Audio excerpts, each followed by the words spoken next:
കല്യാണം അങ്ങനത്തെ പരിപാടി എനിക്ക് ഭയങ്കര ഇഷ്ടമാണ്. ഭയങ്കര ഇഷ്ടമാണ്. ഒന്നുകൂടി നോക്കുന്നുണ്ട്.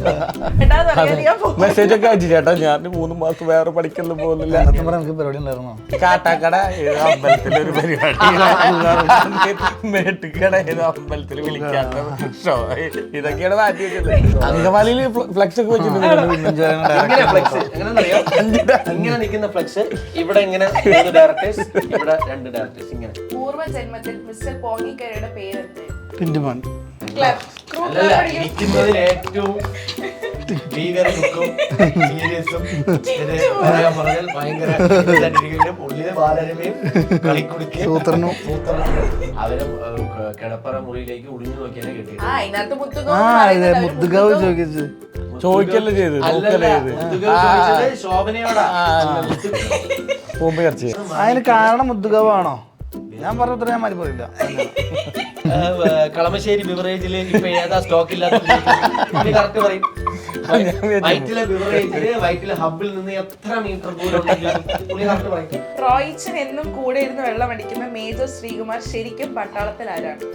പൊറോട്ടടിയാണോ? എപ്പോഴും ജയറാമേട്ടന്റെ ഒരു ഇത് ക്ലിക്ക് ആയിട്ടില്ലേ, അഭിമാനം. ഓ മനസ്സിലായി, സംഭവം മനസ്സിലായി. ഞാൻ പൊറോട്ടടി കട്ട് ചെയ്ത് കളട്ടോ. പൊറോട്ടടി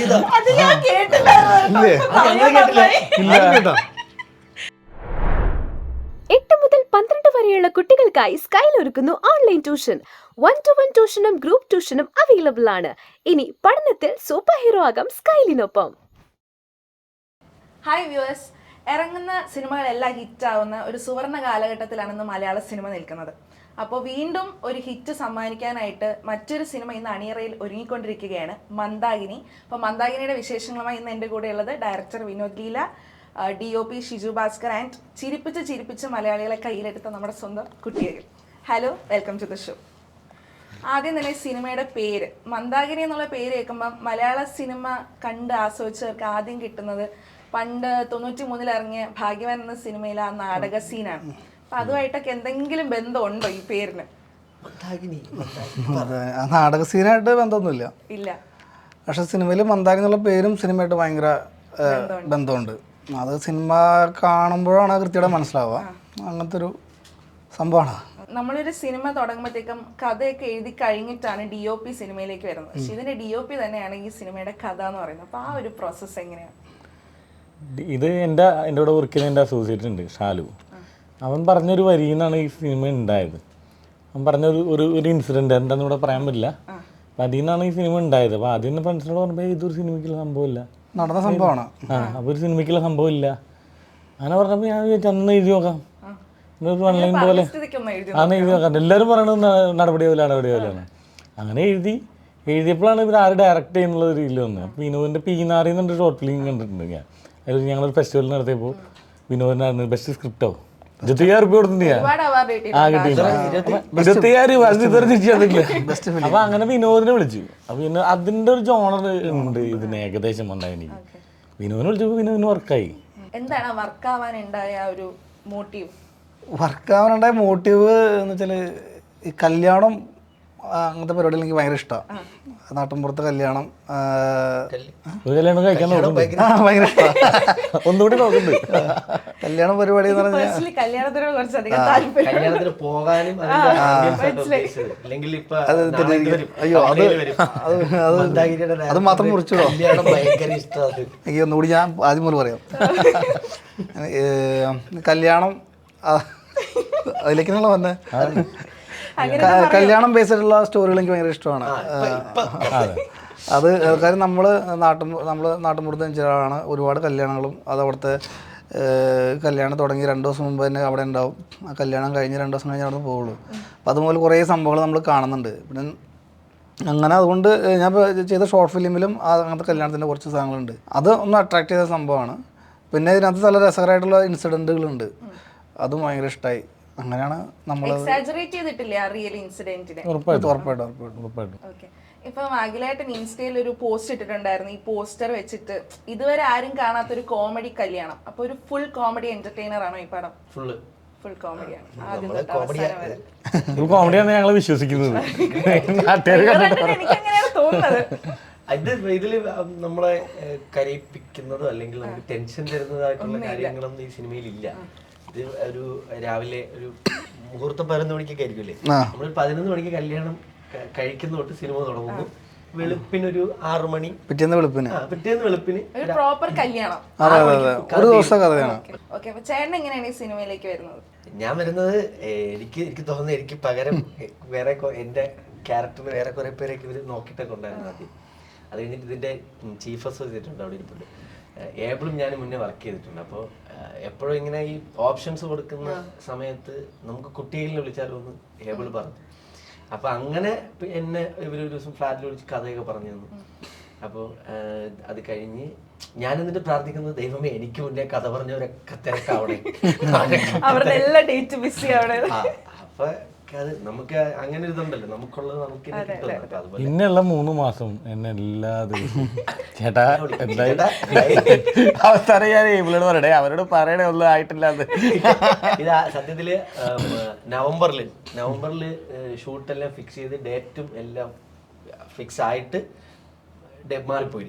ഡേറ്റ് കുറച്ച് മാറിപ്പോയിരുന്നു. അപ്പൊ അങ്ങനെ നവംബറിൽ പക്ഷെ കൃത്യമായിട്ട് ഫോളോ അപ്പ് ഒക്കെ ചെയ്തിരുന്നു. ജനുവരിയിലേക്ക് പോയി. അപ്പൊ ജനുവരിയിൽ തുടങ്ങുമെന്ന് സാധ്യതയുള്ളൂ, തുടങ്ങുമില്ലെന്ന് എനിക്കറിയില്ല. അപ്പോൾ എനിക്കൊരു ഡിസംബർ പകുതിയൊക്കെ ആകുമ്പോൾ എന്റെ ചിന്തയ്ക്ക് ജനുവരിയിൽ ഉറപ്പാട്ടോ. അപ്പൊ ഞാൻ എന്താ പറയുക, ആ സമയത്ത് വേറെ കുറെ പരിപാടികളും കാര്യങ്ങളൊക്കെ വന്നപ്പം അപ്പൊ എനിക്ക് ഉള്ളിലെവിടെ നമുക്ക് ഈ ദൈവവിളി വരുന്നില്ല, ജനുവരിയിൽ പടമുണ്ട്. അറിയാം, എനിക്ക് വ്യക്തമായിട്ട് അറിയാം മന്ദാകിനി എനിക്ക് ചെയ്യണമെങ്കിൽ ഇപ്പൊ പടം തുടങ്ങുന്ന ഷൂട്ട് തുടങ്ങുന്ന ഡേറ്റ് മുതൽ ഷൂട്ട് തീരുന്നവരെ ഡേറ്റിൽ എനിക്ക് ചിലപ്പോൾ 1-2 ദിവസം ഫ്രീ ആയിട്ട് കിട്ടും. ബാക്കി എല്ലാ ദിവസം ഞാനുണ്ട് ഉണ്ട് എന്ന് എനിക്കറിയാം. അപ്പൊ എനിക്ക് ഒരു പരിപാടിക്കും പോകാൻ പറ്റില്ല. ഷൂട്ട് ലൊക്കേഷൻ നമ്മുടെ അങ്കമാലി കാലടി ഭാഗത്താണെന്ന് എനിക്കറിയാം. അതുകൊണ്ട് ഞാൻ എന്തോ ബുദ്ധിപൂർവ്വം ഞാൻ അതിന്റെ ഇടയ്ക്ക് ഒരു പരിപാടി പിടിച്ചിട്ടില്ല. എന്തേലും വിളിച്ചാലും എന്തേലും മെസ്സേജ് ഒക്കെ അയച്ചു, ചേട്ടാ ഞാൻ 3 മാസം വേറെ പഠിക്കലും പോകുന്നില്ല, ഞാൻ വേറെ വർക്കൊന്നും ചെയ്യുന്നില്ല, ഞാൻ ഇതിനു വേണ്ടി വെയിറ്റിംഗ് ആണെന്നൊക്കെ പറയാം. ഞാൻ ആദ്യം ഏബിളിൽ വിളിക്കും. ഏബിൾ വിളിച്ചിട്ട് ഏബിൾ എന്തായി ചേട്ടാ, ഇത് ഷീച്ചറിനെ വിളിച്ചാൽ കാര്യങ്ങൾ കറക്റ്റ് അറിയാം. ഓക്കെ, ഷീച്ചർ പുള്ളി എടുക്കൂല. പിന്നെ എനിക്ക് മനസ്സിലായി എന്ത് പറയാൻ തുടങ്ങുന്നത് എടുക്കാത്തത്. പക്ഷെ ഞാനത് പ്ലാൻ ചെയ്ത് വെച്ചു. ആ 1 മാസം ഞാൻ ഒരു പരിപാടി പിടിച്ചിട്ടില്ല. കറക്റ്റ് ഒരാഴ്ച സത്യം പറയാൻ എനിക്ക് പരിപാടി ഉണ്ടായിരുന്നോ? പരിപാടി കാട്ടാക്കട ഏതോ അമ്പലത്തിലൊരു പരിപാടി, മേട്ടുകട ഏതോ അമ്പലത്തിൽ വിളിക്കാത്ത ഷോ, ഇതൊക്കെയാണ് മാറ്റി വെച്ചത്. നമുക്ക് കേൾക്കുമ്പോൾ അറിയോ ഓസ്ട്രേലിയ പരിപാടി, അമേരിക്ക പരിപാടി, ഞാൻ പരിപാടികളൊക്കെ ജനുവരിയിൽ പുറത്ത് ഷോ വന്നിട്ടുണ്ടായിരുന്നു, ദുബായ് പരിപാടി വന്നിട്ടുണ്ടായിരുന്നു. പക്ഷെ അത് നടക്കൂലായിരുന്നു, എനിക്കറിയാം. അല്ല ഇത് കാരണമല്ല കേട്ടോ, അത് നടക്കൂല, കുറച്ച് പ്രശ്നങ്ങൾ. ജനുവരിയിൽ മൊത്തം ഞാൻ ഫ്രീ ആയി, അതുകൊണ്ട് എനിക്ക് പടം ചെയ്യാൻ പറ്റി. ഈ സിനിമയിലെ കഥാപാത്രം കുട്ടികൾ നല്ല സമയമുണ്ട്. ഈ കഥയിലെ വന്നിട്ടില്ല അധികം കഥാപാത്രത്തിന്റെ സ്വഭാവമായിട്ട് സാമ്യമില്ല, കഥാപാത്രമായിട്ട് സാമ്യമുണ്ട്. കാരണം ഇതിൽ എന്റെ കഥാപാത്രത്തിൽ ഒരു അനിയെന്നാണ്. അനി നമ്മുടെ നാട്ടിൻപുറത്ത് എല്ലാ കല്യാണ വീട്ടിലും ഒരു അനി ഉണ്ടാവും. കല്യാണത്തിനുള്ള കൂട്ടുകാരനായിരിക്കും, ഇല്ലെങ്കിൽ കസിനായിരിക്കും. ഇതിൽ ഞാൻ അൽതാഫ് സലീമിന്റെ കസിനാണ്, മെഹ്മൂദ മോനാണ്. അവൻ എപ്പോഴും 2 അടിച്ചിട്ട് കല്യാണം അതാ പറഞ്ഞത് സ്വഭാവത്തിൽ. ഞാൻ കല്യാണം കഴിച്ചിട്ടില്ല, ചുമ്മാ. അപ്പൊ ഒന്നാമത് ഇഷ്ടംപോലെ ചീത്തപ്പരുള്ളതാണ്. അപ്പൊ തുടക്കത്തിൽ അവസാനം 2 അടിച്ചിട്ടിരിക്കുന്ന ക്യാരക്ടർ. അപ്പൊ സത്യസന്ധനാണ് അങ്ങനത്തെ. അപ്പൊ അത് ഭയങ്കര സന്തോഷമാണ്. നമ്മളൊരു സിനിമയിൽ അഭിനയിച്ചിട്ട് ചില ആൾക്കാർ നമുക്ക് കസിൻസ് ഒക്കെ ഉണ്ടാവുമല്ലോ, നമ്മൾ ഭയങ്കര സ്നേഹമായിരിക്കും, പക്ഷെ ചെയ്യണ എല്ലാം പ്രശ്നമായിരിക്കും. അതന്നെ, അത്രയുള്ളൂ. നല്ല ഏട്ടറ ശുദ്ധൻ ദുഷ്ടന്റെ ബലം ചെയ്യും. അപ്പൊ വിനോദേട്ടന്റെ ആദ്യത്തെ പടമാണ്. ഷോർട്ട് ഫിലിംസ് ഒരുപാട് ചെയ്തിട്ടുണ്ട്, ഒരുപാട് ഫെസ്റ്റിവൽസിൽ നിന്ന് ഒരുപാട് അവാർഡൊക്കെ കിട്ടിയിട്ടുണ്ട്. അപ്പൊ ആദ്യത്തെ സിനിമ ചെയ്യുമ്പോ എന്താണ് അതിനെക്കുറിച്ചുള്ള എക്സ്പെക്ടേഷൻ? ടെൻഷൻ ഉണ്ടോ? ടെൻഷൻ ചെയ്യുന്നതിന് മുമ്പ് ആയിരുന്നു ശരിക്കും ടെൻഷൻ. നമ്മൾ ചെയ്യുന്ന പ്രോസസ്സിൽ നമുക്ക് ഇതിനെപ്പറ്റി എന്താണ് എങ്ങനെയാണ് വരുന്നുള്ളൊരു ഐഡിയ ഉണ്ടായിരുന്നു. ഇപ്പോൾ നമ്മൾ പോസ്റ്റ് പ്രൊഡക്ഷനൊക്കെ കഴിഞ്ഞു, അപ്പോൾ റിലീസാകാൻ പോകുന്നു പടം. അപ്പോൾ ചെയ്തു തുടങ്ങാൻ മുമ്പ് അത്ര ടെൻഷൻ ഇല്ല. കുറച്ച്. എന്നാലും നമ്മുടെ ആദ്യ പടം റിലീസാവേണ്ട ഒരു എക്സൈറ്റ്മെന്റും സംഭവങ്ങളൊക്കെ ഉണ്ട്. മാസാണ് ഇങ്ങനെ വിനോദ് 5 ഡയറക്ടേഴ്സിന് ഡയറക്റ്റ് ചെയ്തു. ഇതിപ്പോ നമ്മള് അല്ലല്ല, ഒരു അടുത്ത കാര്യം ഞാൻ ചോദിക്കാം. ആദ്യ സിനിമ സംവിധാനം ചെയ്യുന്ന ആളിന് എനിക്ക് തോന്നുന്നു ഇങ്ങനെ ഒരു ഭാഗ്യം വേറൊരു ഡയറക്ടറിന് കിട്ടിയിട്ടുണ്ടാവില്ല. ഒരു മലയാള സിനിമയിലെ എസ്റ്റാബ്ലിഷ് ആയ 5 ലാൽ ജോസ്, ജിയോ ബേബി, അൽതാഫ് സലീം, ജൂഡ് ആന്റണി, അജയ് വാസുദേവ്, ഇത്രയും പേരെ ഡയറക്റ്റ് ചെയ്ത് അഭിനയിപ്പിച്ചപ്പോ ഉണ്ടായ എക്സ്പീരിയൻസ് ഉണ്ട്. പറ റോക്കി ബായ് ഡയലോഗ് പറ. ഒരുത്തനെ അടിച്ച് ഡോണായിരുന്നില്ല, ഞാൻ ഡോണാന്ന് അങ്കമാലിയിൽ ഫ്ലെക്സ് ഒക്കെ വെച്ചിട്ടുണ്ട് പിന്നടുത്ത് വിനോദ് ഇങ്ങനെ ഇടുന്നത്. ഫ്ലെക്സ് എങ്ങനെയാണെന്നറിയോ? ഇങ്ങനെ നിൽക്കുന്ന ഫ്ലെക്സ് ഇവിടെ ഇങ്ങനെ 3 ഡയറക്ടേഴ്സ്, ഇവിടെ 2 ഡയറക്ടേഴ്സ്, ഇങ്ങനെ ഇങ്ങനെയാണോ ഇങ്ങനെയാണോ ഇങ്ങനെ ആ എക്സ്പീരിയൻസ് എക്സ്പീരിയൻസ് വെച്ചാല് ആക്ച്വലി ഞാൻ നമ്മൾ അതിനകത്തേക്ക് നമ്മുടെ സിനിമയിലേക്ക് ജോയിൻ ചെയ്തപ്പോൾ നമ്മൾ ഡയറക്ടേഴ്സ് എന്നുള്ള സാധനം മൈൻഡ് ചെയ്ത് കളഞ്ഞു. നമ്മൾ ആക്ടേഴ്സ് എന്നുള്ള രീതി തന്നെ കണ്ടില്ലെങ്കിൽ പ്രശ്നമാണെന്ന് എനിക്ക് തോന്നിയിരുന്നു. കാരണം നമുക്ക് ഭയങ്കര ബഹുമാനമുള്ള ആൾക്കാരാണ് ഇവർ 5 പേരും ഇവിടുത്തെ മാസ്റ്റർ ഡയറക്ടേഴ്സാണ്. ഞങ്ങൾ ഭയങ്കര എല്ലാവരും അൽത്താഫ് അടക്കം നമ്മൾ അത്രയും സൂപ്പർ ഹിറ്റ് സിനിമകൾ ചെയ്തത്. അപ്പോൾ അത് സംഭവമുണ്ട്. പക്ഷെ നമ്മൾ ആ ഒരു വ്യക്തി ബഹുമാനം കൊടുത്തു കഴിഞ്ഞാൽ ചിലപ്പോൾ നമുക്ക് ഇതായി പോകും. അപ്പോൾ അവർ ആക്ടേഴ്സ് എന്നുള്ള രീതി തന്നെ ട്രീറ്റ് ചെയ്യണം എന്നുള്ള സാധനം മനസ്സിലുണ്ടായിരുന്നു. പിന്നെ അതിനെ എനിക്ക് ഏറ്റവും ആദ്യം അത് കൂളാക്കിയത് അജയാണ്. അജയ് ഒരു അജയനെ നമ്മള് പുറമേ കാണുമ്പോൾ ചിലപ്പോൾ ഇവിടെ വന്നിരുന്നാൽ അധികം സംസാരിക്കുന്നൊന്നുമില്ല. ജസ്റ്റ് ചോദിക്കുന്ന ക്വസ്റ്റ്യന് ഇങ്ങനെ ഇരിക്കും. ഇതെങ്ങനെ പുള്ളിയുടെ ആക്ഷൻ എപ്പോഴും ഇതെങ്ങനെ ഇരിക്കും വേറെ ഒന്നുമില്ല. പക്ഷെ പുള്ളി നേരെ ഈ കാണുന്നതിന്റെ വിപരീത പുള്ളി. ഏറ്റവും കൂടുതൽ ക്യാമറയ്ക്ക് പുറകിൽ നമ്മളെ കളിയാക്കുകയും തമാശ പറയുകയും ചെയ്യുന്ന ആള് അജയേട്ടൻ. ഫസ്റ്റ് ഷൂട്ട് ചെയ്യുന്ന ഡയറക്ടറുടെ അജയൻ്റെ സീനായിട്ട് നമ്മൾ ഷൂട്ട് ചെയ്തത്. അപ്പോൾ അജയേട്ടൻ 2 അസിസ്റ്റൻസിനെ കൊണ്ട് മാസമായിട്ട് വന്നത്. അപ്പം പക്ഷേ പുള്ളി അഭിനയിച്ചു തുടങ്ങി കഴിഞ്ഞപ്പോൾ ഭയങ്കര കൂൾ സില്ലി മനുഷ്യനാണെന്ന് മനസ്സിലായി. പുള്ളി നമ്മളെ ഒരു പുതിയൊരാളൊന്ന് സംസാരിക്കുന്ന പോലെ തന്നെയാണ്. അല്ലെങ്കിൽ അങ്ങനെ ഒരു സീനിയർ ഡയറക്ടർ എന്നുള്ള രീതിയിലൊന്നും നമ്മളോട് സംസാരിച്ചില്ല. അപ്പോൾ പുള്ളി ഭയങ്കര മിങ്കിളായിട്ട് നമ്മുടെ പെട്ടെന്ന് തന്നെ ഒരു ദിവസം കൊണ്ടല്ല അത്രയും കമ്പനിയല്ലേ, അത്രയും സുഹൃത്ത് പോലെ നമ്മളോട് സംസാരിക്കുകയും അങ്ങനെയൊക്കെ ചെയ്തപ്പോൾ നമ്മൾ പെട്ടെന്ന് കൂളായി. നിങ്ങളുടെ ലൊക്കേഷൻ ഭയങ്കര ഫണ്ണായിരുന്നു എന്നുള്ളത് അനാർക്കലിയും അൽത്താഫ് എല്ലാം കൂടെ ഷെയർ ചെയ്തൊരു റീല് ചേട്ടൻ ഷെയർ ചെയ്തിട്ടുണ്ടായിരുന്നു. മറ്റേ മേഘത്തേരിൽ പാട്ട് അത് സെറ്റിൽ വെച്ചെടുത്ത റീലായിരുന്നോ? അനാർക്കലി അൽത്താഫ് ഇല്ല, ചേട്ടനും അനാർക്കലിയാണ്.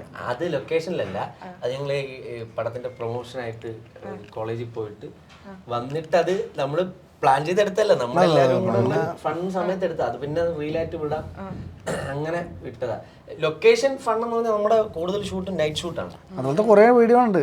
അതായത് നമ്മളൊരു 20 ഡേയ്സോളം ഡേ നൈറ്റ് ഷൂട്ട് ചെയ്തു. അപ്പൊ നമ്മൾ ഈ വൈബ് കൊടുത്തില്ലെങ്കിൽ ഇവരിൽ നിന്ന് കിട്ടൂല. നമ്മൾ തളർന്നു പോയി കഴിഞ്ഞാൽ ശരിക്കും കാരണം ഉച്ചയ്ക്ക് 2 മണിക്ക് തുടങ്ങിയ നെക്സ്റ്റ് ഡേ മോർണിംഗ് 6 മണി വരെ പോകും ഷൂട്ട്. അപ്പൊ നമുക്ക് ഇവരെ നിന്നാണ് ഔട്ട് വേണ്ടത്. നല്ല ഡൗൺ ആയിപ്പോയി. എനിക്ക് പ്രത്യേകിച്ച് ഒരു കോമഡി പടമായതുകൊണ്ട് അപ്പോൾ അവർ അടിപൊളിയായിരുന്നു. അപ്പോൾ അനാർക്കലി ആണെങ്കിൽ പറയാതിരിക്കാൻ പറ്റും. കാരണം അനാർക്കലി അൽത്താഫ് എല്ലാവരും കാരണം ഇത്ര നിൽക്കുക. അനാർക്കലി ഒരു ദിവസം 3 മണിക്ക് ഏർലി മോർണിംഗ് 3 മണിക്ക് ഷൂട്ട് തീർന്നു. അപ്പോൾ അനാർക്കലി ഞാൻ പോലില്ല, ഞാൻ 5 മണിക്കാൻ പോകുള്ളൂ, എനിക്ക് ഉറക്കാൻ തരില്ല. അപ്പോൾ അത് വലിയൊരു കാര്യമായിരുന്നു. ലാൽ ജോസ് സാറിൻ്റെ പോലെ സീനിയറായിട്ടുള്ള ആൾക്കാർ, ജിയോ ബേബി ചേട്ടനൊക്കെ വേറെ നമ്മൾ കാതലൊക്കെ കണ്ടിട്ട് കാണാത്ത ലുക്ക് കാണാത്ത ക്യാരക്ടറാണ്. എനിക്ക് തോന്നുന്നു നമ്മളത് കറക്റ്റ് ഇതായി വന്നു കഴിഞ്ഞാൽ ജിയോ ബേബി സാറിനെയൊക്കെ സ്ക്രീനിൽ ഓരോ തവണ എൻട്രി ചെയ്യുമ്പോഴും ഇവരൊക്കെ ഭയങ്കര പാവ ആളുകളാണ്. അതാണ് നമുക്ക് ഭയങ്കര സന്തോഷം. ഇത്രയും വലിയ ഹിറ്റൊക്കെ ചെയ്ത് വന്നിട്ടുള്ള ആൾക്കാർ അതൊരു വലിയ അങ്ങനത്തെ ഭയങ്കര സന്തോഷമായിരുന്നു. ആൾക്ക് ശരിക്കും ഞാൻ മിസ്സായി പോയി. ഇനിയിപ്പോൾ അത് അടുത്ത പടത്തിലേക്ക് അറിയില്ല. നമുക്കൊരു ചെറിയ ഗെയിം സെഷൻ ഉണ്ട്. കുറച്ച് ജനറൽ നോളേജ് ആവശ്യമുള്ള, അതായത് സിനിമയെ പറ്റി കുറച്ച് ജനറൽ നോളേജ് ആവശ്യമുള്ള ഒരു സിനിമയാണ് ജനറൽ നോളേജ്. ഗെയിമാണ് കുട്ടികളെ ഞാൻ ഇങ്ങനെ ഓരോരുത്തരോട്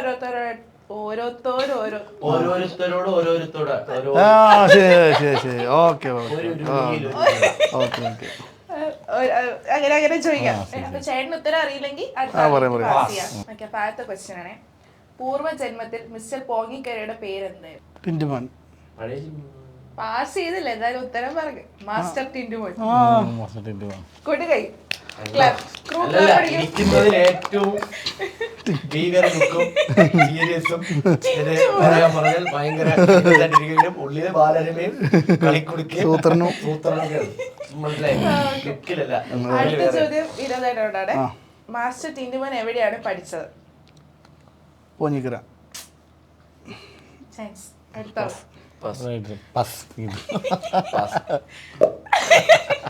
പുള്ളി പഠിച്ച എവിടെ സ്ഥലം പറയുന്നുണ്ട് സിനിമയില്? സ്കൂളിൽ ഒരു പേരുണ്ട്, പറ. അറിയില്ല? Little flower convent girls high school നടത്തറ. അറിയായിരുന്നല്ലേ? അറിയായിരുന്നല്ലേ? മാറിപ്പോയതല്ലേ? കല്യാണരാമൻ കഴിഞ്ഞ അടുത്ത പടം ചേട്ടനോടാണേ. കോളേജ് ഡേക്ക് വിമൽ സാർ പാടിയ പാട്ട്. അയ്യോ പ്രേമത്തില്ലേ? അടിപൊളി പാട്ടായിരുന്നല്ലോ. പാസിയില്ല പാസിയില്ല.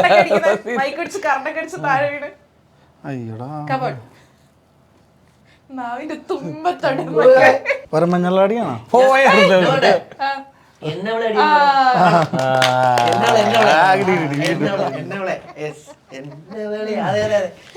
ഞാൻ മഞ്ഞളാടി എന്ന് പറഞ്ഞില്ലേ, അത് വേറെ കോളേജിലേക്ക് വേറെ ആള് പഠിയതാ. ചേർത്തടിച്ചില്ലാന്നല്ലോ. അടുത്ത ചോദ്യം ആഗ്രഹങ്ങളോടാണ്. കറവക്കാരൻ ഗോപാലന്റെ ഇരട്ട പേരെന്താണ്? കറവക്കാരൻ ഗോപാൽ. അയ്യോ ഇത് കറവക്കാരൻ ഗോപാലിന്റെ ഇരട്ട പേര് സലികുമാറാണ്.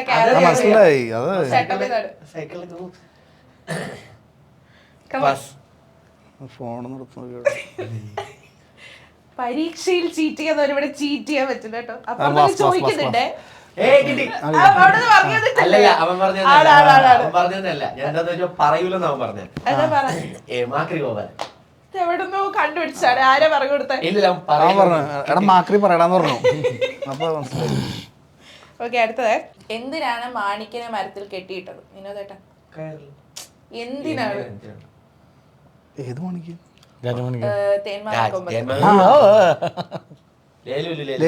അത് പറഞ്ഞത് കെട്ടിയിട്ട. എന്തിനാ കെട്ടിയിട്ടത്? മുത്തുകോ ചോദിച്ചേനെ കിട്ടില്ല. എല്ലാം ഉത്തരം തെറ്റാ. അവരെ കിടപ്പറ മുറിയിലേക്ക് ഒളിഞ്ഞു നോക്കിയാലേ കെട്ടി. അതിനകത്ത് മുത്തുകാവ് ചോദിച്ചു. ചോദിക്കല്ലേ ചെയ്ത് ശോഭനയോടാ. മുത്തുകവു സൗണ്ട് കേട്ടിട്ട് രണ്ടും സ്വകാര്യതയിലേക്ക് ഒളിഞ്ഞു നോക്കി. അതിന് കാരണം മുത്തുകാവാണോ? ഞാൻ പറഞ്ഞ ഉത്തരം ഞാൻ മാറി പറയില്ല. കാരണം മുത്തുകവെന്ന് കേട്ടിട്ട് പുള്ളി ഒളിഞ്ഞു നോക്കിയത്. മുത്തുകാവെന്ന് പറഞ്ഞിട്ടാണ് പുള്ളി ഒളിഞ്ഞു നോക്കിയത്. അല്ലെങ്കിൽ പുള്ളി ഒളിഞ്ഞു നോക്കില്ല പാവം. മുത്തുകാവ് എന്ന് പറഞ്ഞാൽ അവിടെ ഒളിഞ്ഞു നോക്കുന്ന ഒരാളുടെ കിടപ്പ. പുള്ളിക്ക് മുത്തുകാവ് എന്താന്ന് അറിയണം. ചർച്ചയ്ക്കൊക്കെ വിഷയം. അടുത്ത് മധ്യ തിരുവിതാംകൂർ ഭരിച്ചത്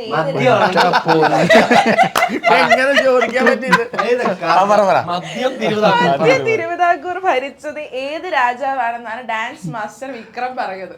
ശശി. ആലോചിക്കേണ്ടി ആലോചിച്ച് നോക്കിയേ. കളമശ്ശേരി ബിവറേജില് ഇപ്പൊ ഏതാ സ്റ്റോക്ക് ഇല്ലാത്ത കറക്റ്റ് പറയും. വൈറ്റിലെ ബിവറേജില് വൈറ്റിലെ ഹബിൽ നിന്ന് എത്ര മീറ്റർ ദൂരം എല്ലാത്തിനും മദ്യം ചേർത്തത് പറഞ്ഞായി. മദ്യം കൊടുക്കേണ്ടി വന്നോണ്ടാണല്ലേ? അതുമായിട്ട് ബന്ധം. അത് ചാർജ് ചെയ്യാൻ വേണ്ടി തരുന്നില്ലായിരുന്നോ? അത് പറഞ്ഞതാ. എനിക്ക് ഇത് അങ്ങനെ കഥ മാറി. അല്ല, ഞാൻ പറഞ്ഞ ചേട്ടൻ പേഴ്സണലി ബന്ധമില്ലാതാണ് പറഞ്ഞത്. ഞാൻ സേഫ് ആക്കിയതാണ്. അടുത്ത് അഖിലേട്ടനോടെ. സുന്ദരൻ ഉണ്ണിക്ക് ടച്ചിങ് സൈഡ് കൊടുക്കുന്നത് എന്താണ്? സുന്ദരൻ ഉണ്ണിക്ക് പണം മനസ്സിലായ? പറഞ്ഞറിയാം. സുന്ദരൻ ഉണ്ണിക്ക് എന്തായിരുന്നു ടച്ചിങ് സൈറ്റ്? സുന്ദരൻ ഉണ്ണിക്ക് ആണല്ലേ?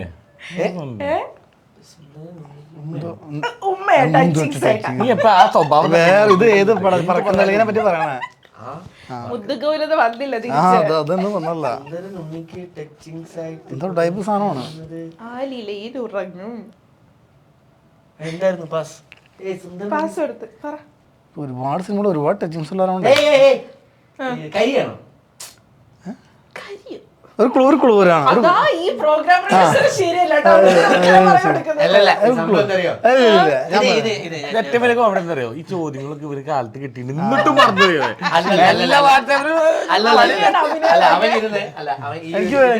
ഇതിന് മാത്രം വെറുതെ ഇങ്ങനെ കാണിച്ചു. അപ്പൊ ഞാനേ ഇത് എന്റെ തെറ്റാ, എന്റെ ഇത് പറയാം. അപ്പൊ ഞാനായിരിക്കുമ്പോ ഇങ്ങനെ, അപ്പൊ കൈ പോയത് പുരികത്തിൽ സംഭവം ഉദ്ദേശിച്ച മിക്സാ. എന്താ അമൃതാഞ്ജൻ തെറ്റി അതുപോലും ശരിയാക്കില്ല. ഇപ്പൊ മനസ്സിലായ പറ്റില്ല, എനിക്ക് പഠിക്കണം. കൺമഷിന്നൊക്കെ നെറ്റത്ത് വെക്കണ കൺമഷി. വിനോദേട്ടനോടാണ്. റോയിച്ചൻ എന്നും കൂടെ ഇരുന്ന് വെള്ളം അടിക്കുന്ന മേജർ ശ്രീകുമാർ ശരിക്കും പട്ടാളത്തിൽ ആരാണ്? ഈ ഒരു ഡയലോഗ് ഒക്കെ ഭയങ്കര മീമൊക്കെ ഉണ്ട്, ഒരുപാട് സ്റ്റിക്കർ ഉണ്ട്. ഒന്നുകൂടെ ചോദിച്ചു. റോയിച്ചൻ എന്നും കൂടെ ഇരുന്ന് വെള്ളം അടിക്കുന്ന മേജർ ശ്രീകുമാർ ശരിക്കും പട്ടാളത്തിൽ ആരാണ്? സലാം കാശ്മീർ ആണ് പടം. മേജർ സാറിനെ വിളിക്കണോ? പൊറോട്ടയാണോ? ക്ലൂ എന്നാ സലാം കാശ്മീർ ആണ് പടം. ജയറാമിന്റെ ഡെസിഗ്നേഷനെ കുറിച്ചാണ് പറയുന്നത്. എപ്പോഴും ജയറാമേട്ടന്റെ ഒരു ഇത് ക്ലിക്ക് ആയിട്ടില്ലേ, അഭിമാനം. സംഭവം പുള്ളി സലാം കാശ്മീർ വർക്ക് ചെയ്താണ്. ഷൂട്ട് ചെയ്യുമ്പോ അവിടെ ഉണ്ട്. എന്ത് സംഭവമാണ്?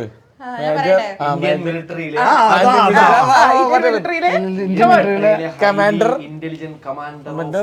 ഏതാണ്ട് അടുത്തെത്തി. ഇന്ത്യൻ മിലിറ്ററിയുടെ സൈബർ ഇന്റലിജൻസ് വിങ്ങിന്റെ കമാൻഡിംഗ് ഓഫീസർ.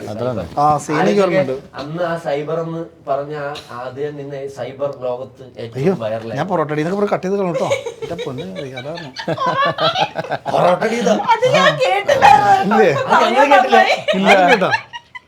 ഇപ്പൊ കേട്ടിട്ടുണ്ടല്ലോ. ഞാൻ പറഞ്ഞിരുന്നു. അടുത്ത ഷിജുവിനോടാണ്. അംബുജാക്ഷൻ എത്ര രൂപ വാങ്ങിക്കാനാണ് ശങ്കർദാസിന്റെ വീട്ടിൽ പോയത്? സിമ്പിൾ, ലോകത്തിലെ ഏറ്റവും സിമ്പിൾ ചോദ്യം.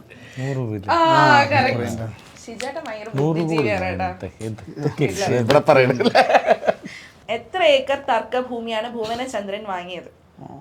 ഭുവനേന്ദ്രന്റെ അച്ഛന്റെ പേരാ. എപ്പോ വാങ്ങി?